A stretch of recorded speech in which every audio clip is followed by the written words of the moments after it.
Hey guys, welcome back to my channel, and in this video I will show you guys how to fix Microsoft Outlook not opening, responding or stop working.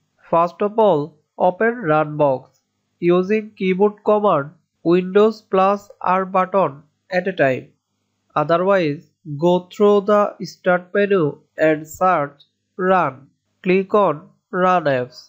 Now type Control Panel.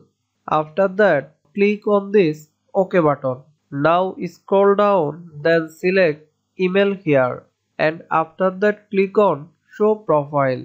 Now select Outlook and click on Remove button. Click on Yes. Press OK. Now we have to do open Runbox once again. Type over here outlook.exe. Don't worry, I will give all commands in my description section. After that click on OK. Now as you can see, we need to input profile name. Input any profile name over there. Now put your name, email over there. Now it takes some of time to loading your account. So wait for some of time. Now it is done. Click on finish. Successfully I configure my Outlook. Hope so this small video help you a lot. And finally don't forget to subscribe to my channel.